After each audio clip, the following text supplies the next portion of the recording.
Welcome to our channel Deep Mou daily ব্লগে তোমাদের সবাইকে স্বাগত। তো কেমন আছো তোমরা সবাই? আশা করি ভালোই আছো। আজকে আরেকটি মন্দিরের ভিডিও নিয়ে চলে এলাম। এই মন্দিরটি ব্যারাকপুর থেকে বেশি দূরে নয়। এই মন্দিরটি যেতে ব্যারাকপুর স্টেশন থেকে মাত্র আধ ঘন্টা টাইম লাগে। এই মন্দিরটি হলো সাইবোনার নন্দদুলাল মন্দির। শিয়ালদার মেন লাইনে ব্যারাকপুর স্টেশন আছে। ব্যারাকপুর স্টেশন থেকে কয়েক কিলোমিটার দূরে এই মন্দিরটি অবস্থিত। ব্যারাকপুর স্টেশন থেকে বারাসাত যাওয়ার বাস বা অটোতে উঠে মাতারাঙ্গি স্টপেজে নামতে হবে। সেখান থেকে ভ্যান, রিক্সা বা পায়ে হেঁটে শ্রীপাঠে আসা যায়। খুব বেশি বিখ্যাত নয়, কিন্তু বাংলার এমন বহু মন্দির আছে যেখানে গিয়ে ভক্তরা দুদণ্ড শান্তি পান, অনুভব করেন। আসলে কেন যেন মনটা শান্ত হয়ে যায়। এমনই এক মন্দির হলো উত্তর চব্বিশ পরগনার সাইবোনার নন্দদুলাল জিউ মন্দির। সাধারণত এই বাংলার মন্দির বলতে আমরা চূড়া থাকবে এমনই বুঝি। সাইবোনা এই মন্দিরের ছবিটি অবশ্য সেই তুলনায় অনেকটা আলাদা।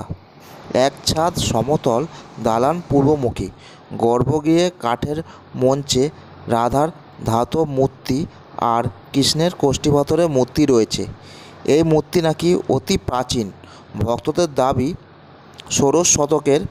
এখানে আলাদা আসনে জগন্নাথ, সুভদ্রা ও বলরামের দারুবৃক্ষের মূর্তি রয়েছে। সাইবোনার এই মন্দিরে নন্দদুলাল জিউ নিত্য পুজো পান। এছাড়া রথযাত্রার সময় মন্দিরে জগন্নাথ দেবের বিশেষ পুজোর রীতি রয়েছে। সেই সময় জগন্নাথ, সুভদ্রা ও বলভদ্রকে রথে চাপিয়ে ঘোরানো হয়। মাঘী পূর্ণিমায় বেশ বড় করে উৎসব হয়। ফাল্গুনে পূর্ণিমায় হয় দোল উৎসব। সেই সময় রাধাকৃষ্ণের মূর্তি দোলায় চাপিয়ে মন্দির চত্বরেই দোলমঞ্চে রাখা হয়। সেইখানেই চলে দেবদোল পর্ব। এইসব উৎসবে যোগ দিতে দূর দূরান্ত থেকে ভক্তরা সাইবোনা মন্দিরে আসেন। কথিত আছে, গৌড়ের রাজপ্রাসাদ থেকে শিলা সংগ্রহ করে এই মূর্তি তৈরি হয়েছিল। শুধু এটাই নয়, সঙ্গে কৃষ্ণের আরও দুটি মূর্তি তৈরি হয়। তার একটি মূর্তি রাধাবল্লভ জিউয়ের, যা রয়েছে বল্লভপুরে। দ্বিতীয় মূর্তিটি শ্যামসুন্দর জিউয়ের, যা রয়েছে খড়দার মন্দিরে।